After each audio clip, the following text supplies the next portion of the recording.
आपण पाहत आहोत SN न्यूज मराठी। लाईक करा, शेअर करा, सबस्क्राइब करा व रहा आमच्या सोबत अपडेट।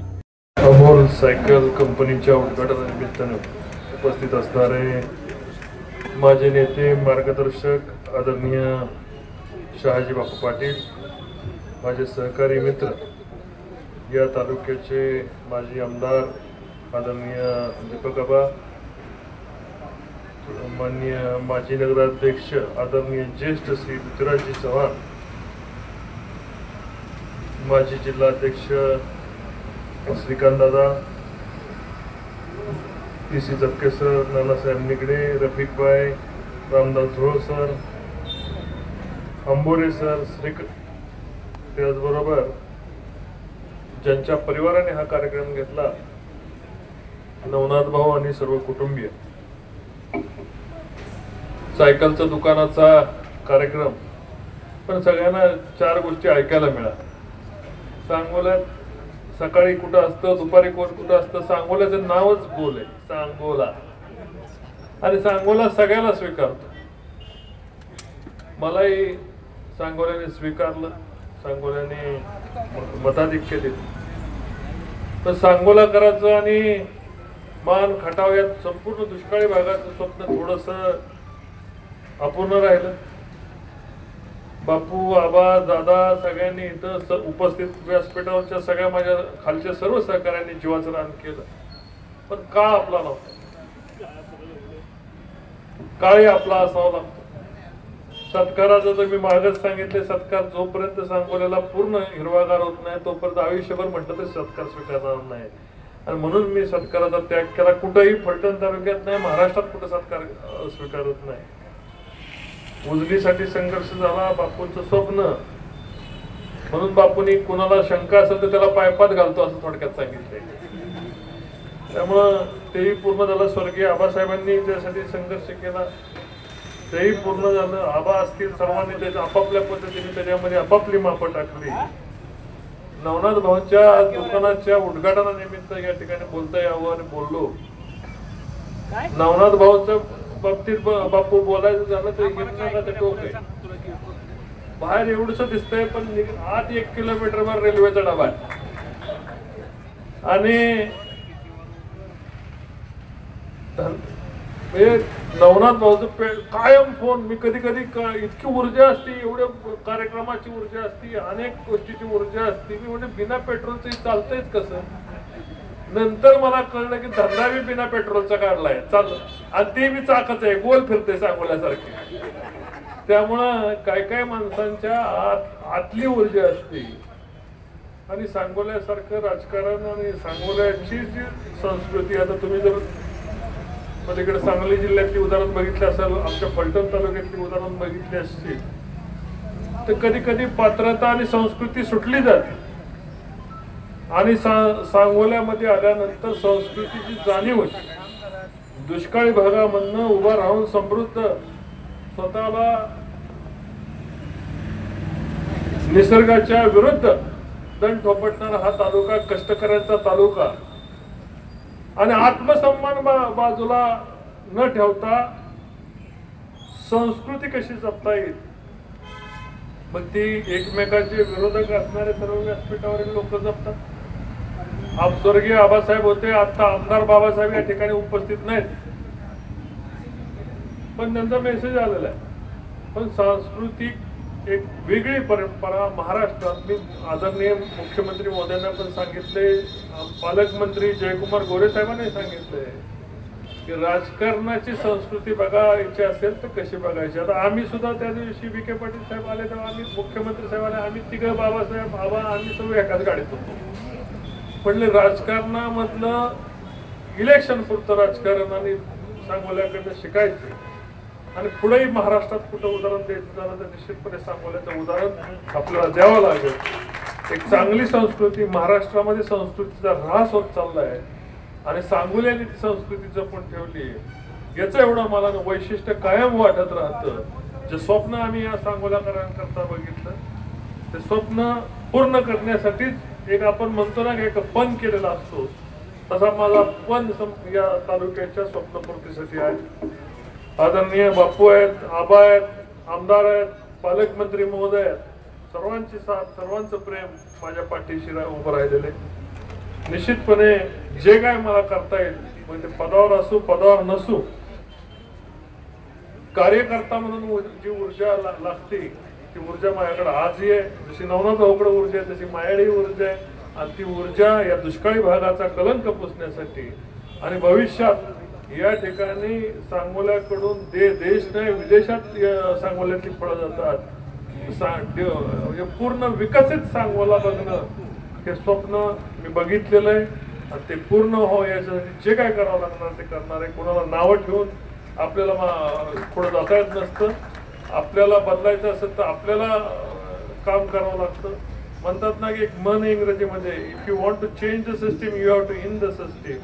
सांगोल्यासाठी ज्या वेळेस माझी गरज पडेल त्या वेळेस माझं मी योगदान देणार आहे, देत राहील.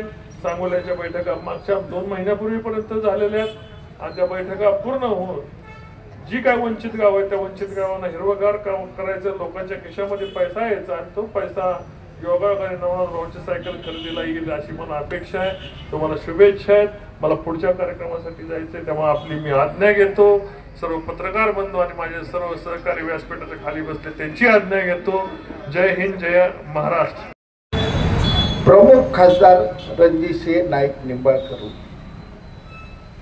आणि त्याच दिवशी सकाळी 10 वाजता 11 वाजता उजनीचं पाणी इंदापूरला द्यायचं का सांगोल्याला द्यायचं याची बैठक आजचे मुख्यमंत्री, त्यावेळेचे उपमुख्यमंत्री आणि जलसंपदा मंत्री फडणवीस साहेबांसमोर लागली. दादा विमानानं फडणवीस साहेबांनी बैठकीची वेळ बदलली, 11ची 10 केली. विमानालय बैठक केली. निम्मी बैठक सांगोल्याचा उजनीचा प्रश्न संपला आणि उजनीचं पाणी 2 TMC हलवायचं नाही, सांगोल्याला द्यायचं. 900 कोटी रुपये मंजूर, निविदा काढण्याला तातडीनं मंजुरी. 3 मुद्दे त्या बैठकीत संपले आणि पुढं बैठक 1 तास आम्ही केली. सांगोला संपलं का दादा उठलं, साहेबांना सांगितलं मी दिल्लीला निघालो, खास विमानानं आलं. एवढी एक बैठक केली, खास विमानानं परत दिल्लीला गेलं. आज उजनीच्या नळ्या 16 गावाला त्या नळ्या बघू वाटत नाही, तेवढ्याच नळीत सरळ चालत जायचं. कुणाला चालायचं का? या लक्ष्मीनगरला नळीत तुम्हाला चालत पलीकडे पाठवतो. एवढ्या मोठ्या नळ्या तिथं पडलेल्या आहेत.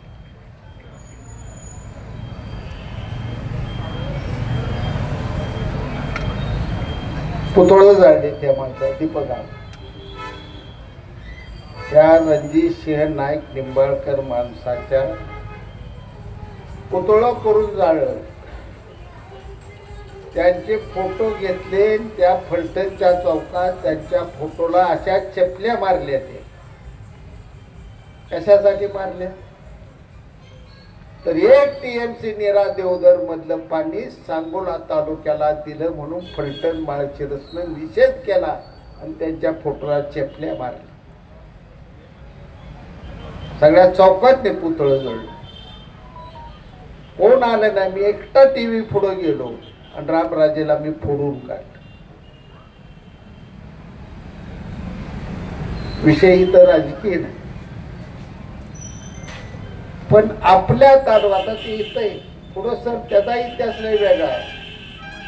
किती पाणी माळशिरसवाली पुन्हा चोरत्याली म्हणून दादानं स्वतंत्र जवळजवळ 100 कोटी रुपये मंजूर केलं आणि धरणातनं जी नळी निघणार आहे मोठी ती सरळ कोळेगावला येऊन पडणार. सांगोल्याचं पाणी कुणालाही चोरता येणार नाही.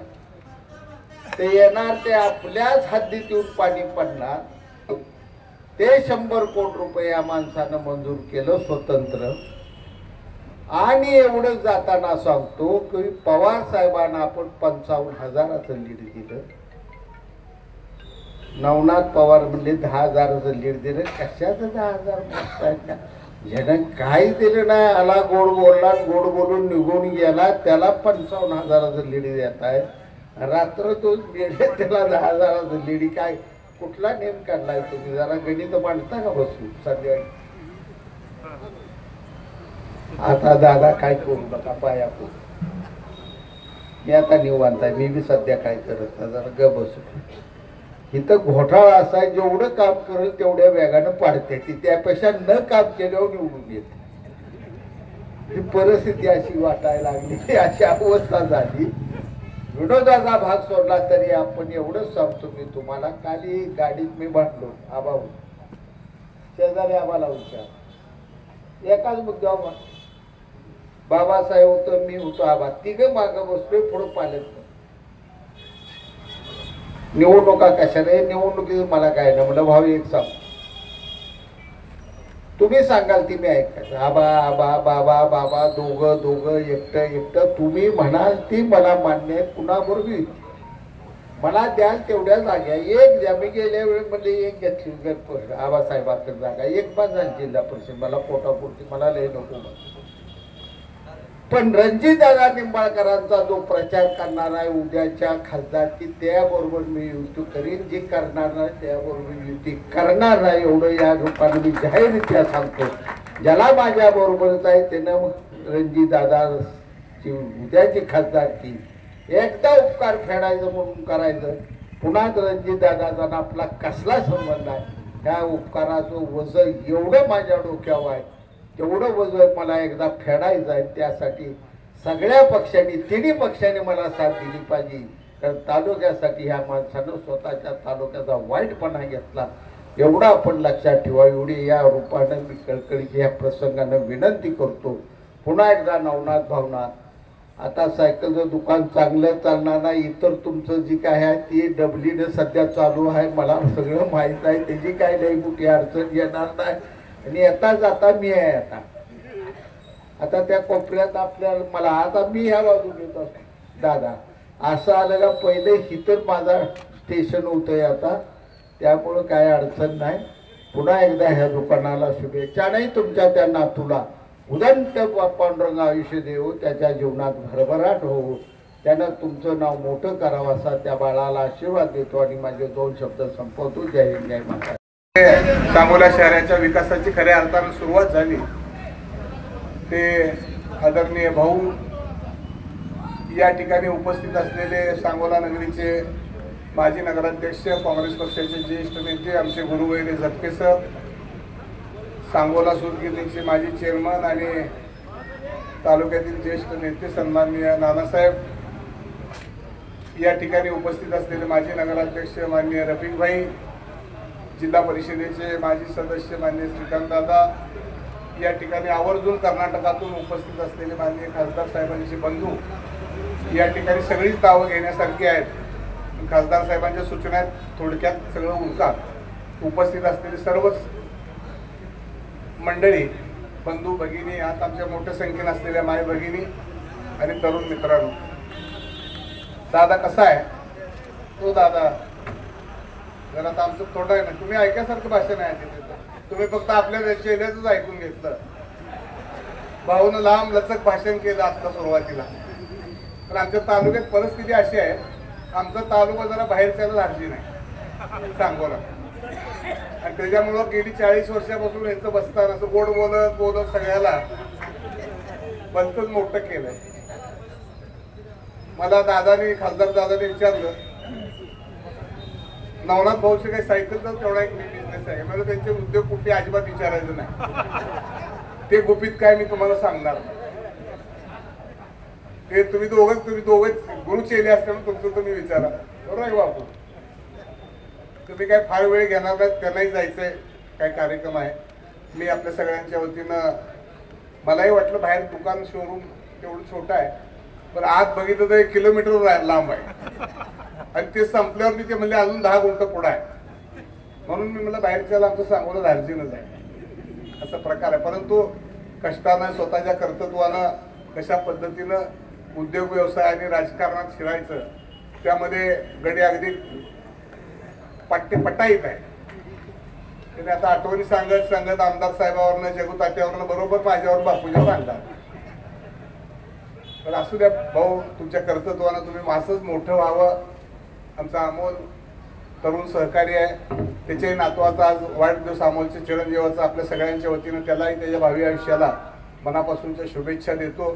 आणि आपल्या सगळ्यांच्या वतीनं साळुंखे पाटील कुटुंबाच्या वतीनं या नवनाथ भाऊच्या आजच्या कार्यक्रमाच्या निमित्तानं तर सायकलचाही पॅटर्न बदलला. आता सगळ्या पहिल्यासारख्या काही सायकली नाहीत, आता व्यायाम करायसाठी सायकली आहे. नाही तर सायकलचा जमाना आपल्यातला तसा गेला आहे. परंतु नवीन नवीन एवढं सगळं लेटेस्ट निघालंय की माणसाला आता ह्या कोरोना नंतरच्या काळामध्ये सायकलची गरज भासायला लागलेली आहे. त्यामुळे भाऊ आता तसा जरा थोडासा अडचणीत आलेला धंदा पुन्हा आता तेजीत आलेला आहे. त्यामुळे तुम्ही कुठं हात घालाल तिथं सोनच आहे, त्याची काही काळजी करायचं कारण नाही. आमच्या वतीनं शुभेच्छा देतो आणि असंच तुम्ही मोठं व्हावं तुमच्या कर्तृत्वानं. एवढंच या ठिकाणी बोलवलं, सत्कार केला त्याबद्दल आभार मानून माझं छोटंसं भाषण संपवतो. धन्यवाद. आभार. हे आपण सर्व आपले सर्वांचे तालुक्यातील सर्वांचं सहकार्य, तालुक्यातील आपले नेते मंडळीचा आशीर्वाद आहे, समोर बसलेल्यांचा सर्वांचा आशीर्वाद आहे. नावं घेण्यासारखी फार तुल्यबळ माणसं माझ्या समोर आहेत. कोणाचं नाव घ्यायचं कोणाचं न घ्यायचं विसरल्यासारखं होईल. त्याबद्दल आपले पुन्हा एकदा सर्वस्व दिलगिरी व्यक्त करतो. आणि या ठिकाणी मी एवढंच बोलेन, माननीय खासदार साहेबांनी या तालुक्याला पाणी जे सोडलं, आबा असतील, बापू असतील, श्रीकांत दादा असतील, जपके सर असतील, रफिक नदाब असतील, समोर बसलेली सर्व माणसं असतील, 3 वेळेला कॅनल फुटला तरी दादांनी पाणी दिलं. आणि दादा, मी आपल्याला विनंतीपूर्वक सांगणार आहे, त्या तिन्ही मंडळींनी आपलं काम चांगलं केलेलं आहे. या तालुक्यामध्ये आपल्याला 15,000